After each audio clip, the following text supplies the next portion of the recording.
সম্রাট শাহজাহান নাম শুনেছেন? কোথার বাদশা বলেন? দিল্লির সম্রাট।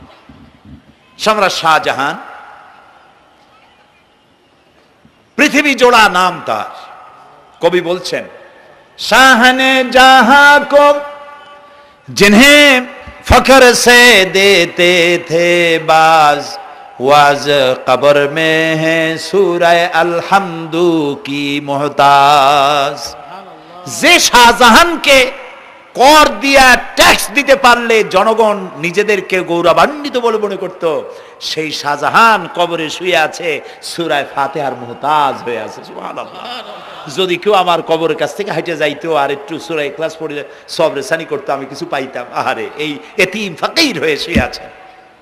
এক ফকির দিল্লি ঘুরতেছে। একজন বলছে, ভাই তোমারে তো খয়রাত করে দেখতেছি আমি সেই ছোটবেলা থেকে, খালি তুমি খয়রাত করো। একটা জিনিস আপনারা মনে রাখবেন, গরিব, আজকে যারা গরিব পরিশ্রমের মধ্য দিয়ে কালকে তারা ধনী হতে পারে, কিন্তু যারা ভিক্ষুক, যারা ভিক্ষা করে, জিন্দেগিতে কোনোদিন তারা বড় হতে পারবে না। ভিক্ষা করা যাদের অভ্যাস, জীবনেও বাড়ি করতে পারবে না, জীবনেও ধনী হইতে পারবে না, কিন্তু গরিব ধনী হইতে পারবে।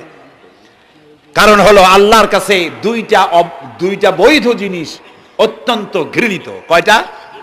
একটা হলো তালাক, আর একটা হলো ভিক্ষাবৃত্তি, মানুষের কাছে চাওয়া। আল্লাহ পছন্দ করেন না। তো ভিক্ষুক ঘুরতেছে, একটা লোক বলল, মিয়া তোমার তো সারা জীবনই খয়রাত করতে দেখি। খয়রাত করবো না, করবো কি? যার কাছে যাই সে দেয় 4 আনা 2 আনা 1 টাকা, এর বেশি তো দেয় না। তেই দিয়ে আমি কেমনে বড় লোক হবো? কয় যে তুমি বাদশারে চোখে দেখো না, বাদশারে চোখে দেখো না। কয় বাদশার কাছে কি আমার মতো লোক যাইতে পারে নাকি? কল না, যাইতে হবে, যাও। বাদশা একবার যাবা, এমন দেওয়া দেবে জীবনে আর তোমার খয়রাত করা লাগবে না। পাতি শিয়ালের পিছনে ঘুরে তো লাভ নাই। পাতি শিয়ালে খায় মুরগি, তোমার একটা ঠ্যাং দেবে, দাঁতের খেলালের কাজও হবে না। বাঘের পিছনে ঘোরো, বাঘে খায় গরু আর হরিণ, একটা রান দিলে তুমি 1 সপ্তাহ খাইতে পারবা। কাজে ঘুরতে গিয়েও বোঝা উচিত কার সাথে ঘুরি। তো বলছে বাদশার কাছে যাও। তো বাদশারে পাবো কই? কই তো দেখলাম কেবল মসজিদে ঢুকলো। তারপরে ফকির গিয়ে দাঁড়ায় আছে বারান্দায়, দেখে যে উনি বাদশা ভেতরে বসে হাত তুলে আছে ভাবে, আর চোখ দিয়ে পানি পড়ে দাড়ি ভিজে ভিজে পড়তেছে। নামাজ শেষ করে, মোনাজাত শেষ করে বাদশা বেরিয়েছেন। কোন বাদশা? শাহজাহান। বাইরে আসার পর ফকির বলল, আসসালামু আলাইকুম বলে ফকির রওনা করছে। বাদশা বলে, দাঁড়াও, তুমি যে রওনা করলা, তোমার তো ভিক্ষুক মনে হয়, আর লোকেরা যারা ভিক্ষুক না তারাও তো আমার কাছে চায়, আর তুমি তো ভিক্ষুক, চাইলে না কেন কিছু? ভিক্ষুক বলে, জাহাপানা, আমি কিছু চাইতে এসেছিলাম আপনার কাছে, কিন্তু আপনার করুণ অবস্থা দেখে আমার জ্ঞানের চোখ খুলে গিয়েছে।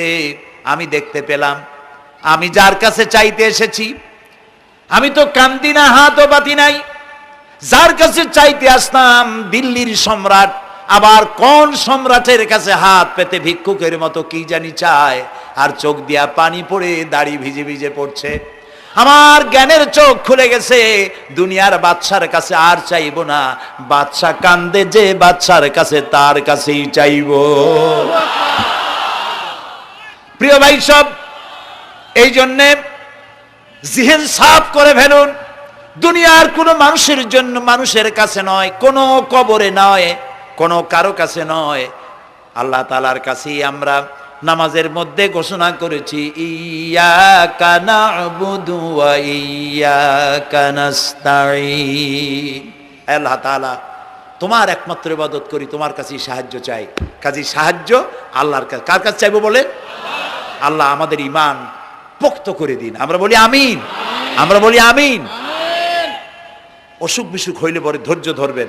অনেক মানুষ আছে জ্বর হইলে কয় যে এত নামাজ পড়ি খালি জ্বর আমারই হয়, এত রোজা রাখি, ভালো ভালো কাম করি, আমার ছেলের অসুখ মোটে সারি না। এই জাতীয় কথা বলবেন না। মুমিনের পায়ে যদি কাঁটাও ফোটে, সওয়াব থেকে খালি নাই। ধৈর্য ধরতে হবে।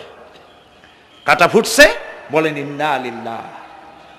আজাবান লিল মুমিন, মুমিনের জন্য বড়ই আশ্চর্য ব্যাপার, বিপদ হইলেও শুকর আদায় করে, আর সুখে থাকলেও শুকর আদায় করে। সুবহানাল্লাহ বিহামদি।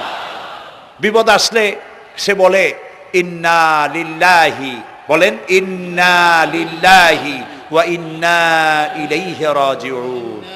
আর যখন শান্তি আসে বলে আলহামদুলিল্লাহ। দুই অবস্থায় তার জন্য নিয়ামত আল্লাহর তরফ থেকে সে পায়, আলহামদুলিল্লাহ। প্রিয় ভাই সব, তো আল্লাহর উপর ঈমান আনার জন্য কয়টা শর্ত বলছিলাম?